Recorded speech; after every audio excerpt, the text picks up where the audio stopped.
Hi there. So we're still socked in from the heavy windstorm and the smoke from all of the wildfires and stuff.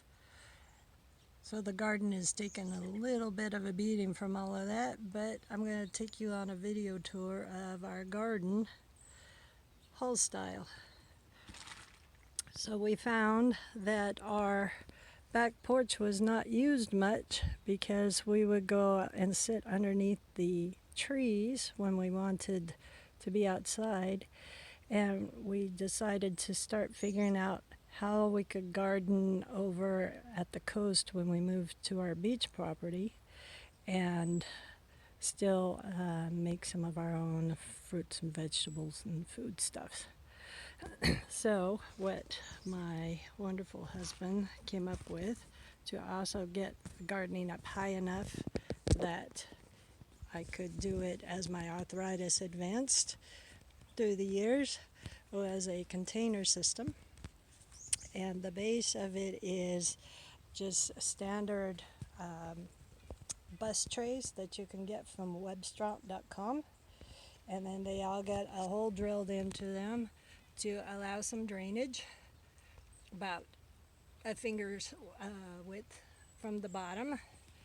And then inside the tub, we put a layer of styrofoam that you get in all of your boxes from Amazon, busted down so you can reuse it. Then we put a layer of landscape fabric, and then a mixture of potting soil and sphagnum moss and manure, so that we've got really good dirt to start with. And so that's how each of the boxes is set up. Then he built these trays, or these stands, and so each stand holds 3 boxes, and we have 2 different heights. When we first started out, we had the tall ones around the outside of the deck, and then put the short ones around the inside, and it looked all pretty and very feng shui. But then the squirrels found that they were a great place to bury their walnuts in, and so we ended up having to reorganize them where the short ones were together and tall ones together so we could put bird netting over them. But anyways, that's what the stands look like. You can see he's got them so that all you have to do is unzip a couple of screws at each end, and then the whole thing lays down flat for storage through the winter if you want to do that. So that worked out really well. So he made some jigs up, and we were able to zip through building out these stands pretty quick. Now this particular stand over here, he put some wire mesh over the top of, and this is my rinsing station since the water is right down there. I just do all of my harvesting, and I throw everything on the rack here, and then I can just spray it all off, and then I usually bring out a salad spinner and set on the table to dry it before it goes in the house so I don't track all the dirt and stuff in. So here's a box that you can see with a nice zucchini growing in it. Looks like maybe I'll take that one out for dinner. And so what this allows us to do is to a lot of different things. So it's on the back porch, so you can see there's the house there. So it takes a while as the place starts heating back up again for springtime for the sun to get to those back boxes. So what I can do is I start out planting the boxes that are further away from the house and out of the shade, and then as the season and sun progresses, then I gradually plant the boxes closer to the back of the house. Now, we do lots and lots of our greens, so spinaches and mesclines and things like that, and they don't do real well in the warm seasons. They die off and usually only get a spring and a fall crop. But what we can do then is he can take the forks on our tractor, and they fit right underneath the stand, and then he picks it up and he moves it into shady or cooler areas of the house. So, for instance, we would put them maybe near over there underneath the eaves and stuff, and continue to get cool weather crops even as it gets a little bit warmer. So it allows us to be able to shuffle them around. Also, they're not incredibly heavy, so if you make sure and tip them so that the water comes out of them, I can actually lift them and move them around, and that's how I shuffle things as the season's progressing. If something is maturing too fast, I can move a box closer to the house where it gets a little less shade, and that will help to keep some of the stuff that bolts real fast and easy from bolting so quickly, and get more time out of it. So I can shuffle around one box at a time, or we can move the entire stand with all three boxes. So what I've been able to do with this type of stuff, like I said, is all sorts of greens, kale, lots of Swiss chard, parsley, or that's a herb, Swiss chard, and spinach, and then lots of mesclun. Um, done different mustards and beets and things like that. Over on the side there, the fuzzy ones, I grow the short carrots, and they do really, really well, and they can last way late into the year. So I don't harvest those. I just come out and pull some out when I need some for dinner, and do those. I've got lots of my herbs out here, so this is my time for this year, and it helps to keep it contained. You'll see my mint also, I do that so that it doesn't take over the entire garden. You can see things are a little tired later in the year here, and I haven't had a whole lot of time because we've been on trips, and then we've had the storm, the windstorm and stuff. But there's my green onions. Morgan loves green onions and uses lots of those, so I'll do lots of those. And then, like I said, my herbs. Here's my lemon thyme, and I've just been hacking the heck out of this all summer and dehydrating, and that way I've got lemon thyme. Your cilantro will want to bolt pretty fast. It doesn't last real long, so uh, when I do the cilantro, I always move it back here closer to the house. I do lots of beets. You use the beet greens in your salads and stuff is wonderful, and they also fit in the boxes really well, and you can pull them out. I pull a couple carrots, a couple beets, chop up a little bit of garlic, and roast those in the oven, and those are really good. A new one that we found that we really like a lot is kohlrabi. You can see these are starting to get, can I see? Where's, they start to get the big bulb on there. Um, Really, really yummy. I don't know, cabbage family-ish, but doesn't taste like cabbage. Really yummy. And then the leaves are also really good in your salads as greens. Um, Lots of parsley. The parsley grows much better in these tubs than it does when I put it in the ground. And this is like I want to say this is been cut 3 times already, and you can see the parsley still doing really good. Some of these greens are getting away from me, but there you can see some of the Swiss chard and stuff that's still in there. Lots of beets ready for the fall, so I can pull beets and carrots, and then some more of the greens that I've taken out and need to redo. This is a perfect way to control your mint, since mint is so invasive. And I took this entire bush out and put one, just chopped off a piece that was probably about 6 inches in diameter. No, not even that. Maybe 4 inches in diameter, and put in there. And you can see that it's just gone absolutely crazy again. So, good way to keep your spearmint um, uh, in check. And then over here we've got the strawberry corner. So strawberries also can put out runners and get invasive and go places you don't want. And this is a way for us to keep them in check. I need to get out here and pick berries right now. I got some going off. But if they get ahead of us, we'll either freeze them or dehydrate them. We've got 6 boxes in, no, we've got 6 varieties, 2 boxes each of different strawberries, so that we get strawberries at different times. You've got the everbearing and the June bearing, so that gives us the ability to have 2 different sets. And then over here is probably the warmest part of the house. Doesn't get as much sun per se, but because it's on the west side, it captures all of the afternoon heat. And so over here, I'm able to grow my rosemary, which I absolutely love. I've cut this like 3 or 4 times this year already.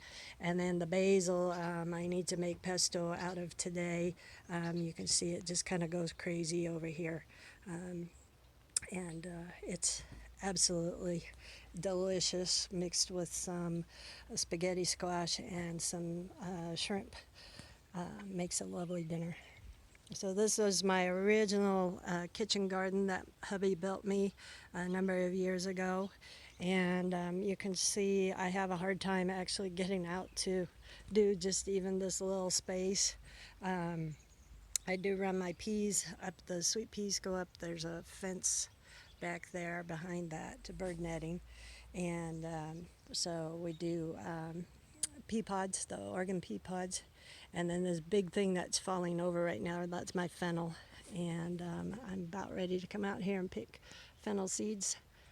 Those add a lot of flavor to your food. I enjoy those. But even just having to bend over and get to the ground and try and work the ground and stuff, I didn't even get this whole thing planted this year. I do have more permanent stuff in here. And this is, you can't see now, but this is my garlic patch here. I've got elephant garlic all in there. So try to put more permanent stuff into this area and then keep my seasonal stuff in my tubs. Since we know that we're going to be moving pretty soon in the next couple of years, instead of planting larger stuff in the ground, I've taken to put in big garden pots, so I can take my sage and my oregano with me. So those will be able to go over to Montana when we move, and so those will go. And then we have a hard time with lots of slugs, so that's another reason why the raised beds gardening works for us. And so trying to get my zucchini so I can make zoodles to replace our pasta has been hard. So this year we pulled over a couple of the old water troughs that had been left behind and planted our zucchini in there, and they have gone really well, and I've been able to make quite a few zoodles. I actually dehydrate my zoodles after I zoodle them, and then they last on the shelf real well and have a nice consistency to replace pasta when I do them. A lot of what I'm doing, you'll see I've planted very heavily, much closer than what you would normally do, and I've been doing a lot of reading and research on square foot gardening, and that's how I figure out how many plants to put into each of my containers. And then learn little tricks like this where they've said if you put your zucchini in a tomato cage and get the leaves to grow up, you get a lot more production out of it. Instead of when they spread out, you have to get them further apart and the leaves shelter. And we've gotten quite a few zucchinis this year doing this. I also grow my onions. So here's a set of onions over here. I need to finish getting them dug out and dried, cured, so that I can use those through the year. And then the tomatoes have gone into, a number of years ago, Doug built me a little greenhouse. This was an experiment too. So this is the raised bed. And oh, all right, hope I don't make you sick. Um, so this is the raised bed portion of it. And then we're going to walk over here. And this is the greenhouse portion of it that he sets on top, and that's how I get a jump start on my tomatoes. And then once the tomatoes reach the top and they've they're ready to be hardened off and whatnot, then he can just pick it up with the forks on the tractor, or it's actually light enough that we can pick it up together. And then it gets set off to the side. So it's a double. It starts as a greenhouse and then turns into just my raised bed. So that's how we get the tomatoes started early enough. Since my growing season is so short and not very warm, I always do cherry tomatoes. We know we're going to get cherry tomatoes. And then I use Roma tomatoes because they're smaller and they're meatier. They don't have as much water. They mature faster. And so some years I will get lots of Romas. So you can see this year they're pretty heavy in here. And I just harvested yesterday, so I don't have a lot of red ones on here, but if you look in there you can see we overplanted the tomatoes this year, just trying to see what would happen, and if it worked, that was great, and if not, that was okay too. So I normally wouldn't put this many in, but I've got Romas down the middle, and then our cherry tomatoes out the side. We've got an idea to do the cherry tomatoes in their own buckets next year that we would hang. So the Romas were tied up, but with all the winds and everything like that, they're just kind of a piled mess. Not their best right now, but just giving you an idea. And then the cherry tomatoes are like runners, and so what he came up with was just throwing these gates off to the side, and then we just kind of been lifting the runners and letting them lay out over them. And what that does is we put a tarp underneath here. And then, as you can see, all the tomatoes are hanging down, and you just go underneath there and you can pull off the ripe cherry tomatoes. So that has worked out really well, and we're going to see what we can do to make that a little bit more compatible, a little easier next year, and to be able to plant fewer tomatoes in the one container so that they work out a little better, have more air, and maybe we'll get a little more. But like I said, we're just doing lots of experimenting right now, so that when we do move over to Montana, have a little bit warmer summers and stuff, that we can then do some more subsistence gardening and be a little bit more self-sufficient. There's a shot there. You can see the raised bed portion of the greenhouse. And then here's a good shot of a whole bunch of tomatoes.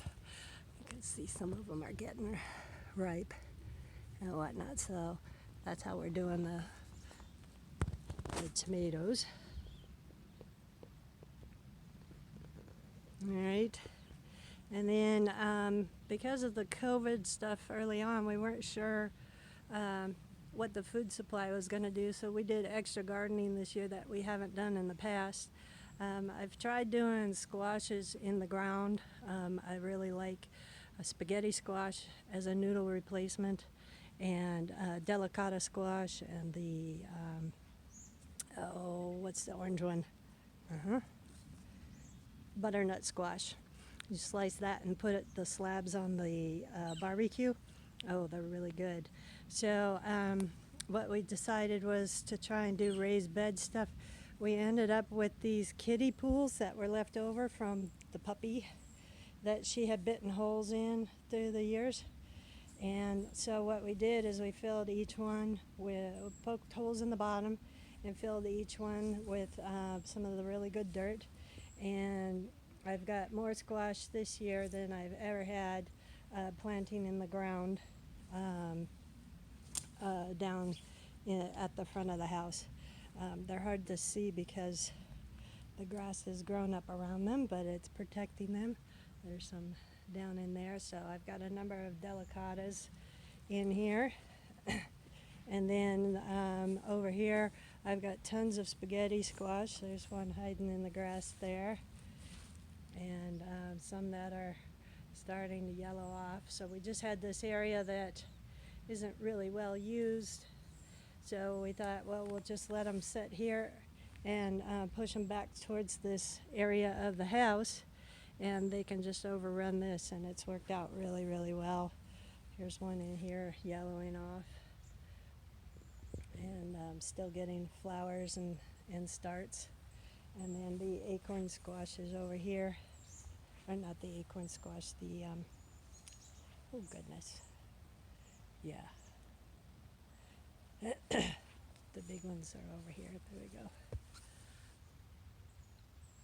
And so they're doing their thing, and it looks like I'm gonna get some squash for this year.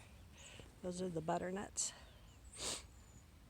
And then the last thing we did that was different for us was we cut out a strip of the sod in the backyard over here and put in the beans and corn.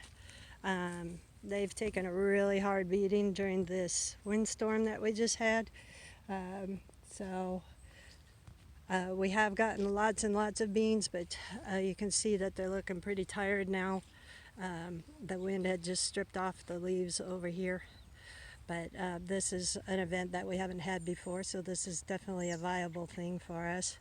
And I've never been a real big green bean fan, but I found that if you take your green beans fresh off the vine and season them with a little olive oil, maybe some melted butter, some seasonings, and throw them on the barbecue, you can't feed me enough green beans. So I have also been dehydrating them to put into stuff later this winter. And the ones that are really big and tough, I've actually been dehydrating those and then grinding them into bean powder, so you can mix it in with scrambled eggs or soups or anything like that. And then our corn experiment was actually going pretty well until the wind blew it down. But yeah, some of them are still trying, some of them are still in the ground. We took them through our shipping boxes in between the cardboard boxes to help keep the Amazon boxes to help keep the weeds down and reduce how much we had to do in actual weeding. And so you can see we've got a few ears here that are possibly still going to make it. There over there you can see one that looks like it's actually going to be big enough that we can eat it. So we're not touching them. We're just letting them go, still watering them and seeing if we get anything out of them. Even if we get a half dozen or a dozen or so, that'll be cool, that we could eat our own corn and maybe have a few that we can dehydrate to throw into things later. And you can see here I had a couple extra squashes left that I just threw in over here. And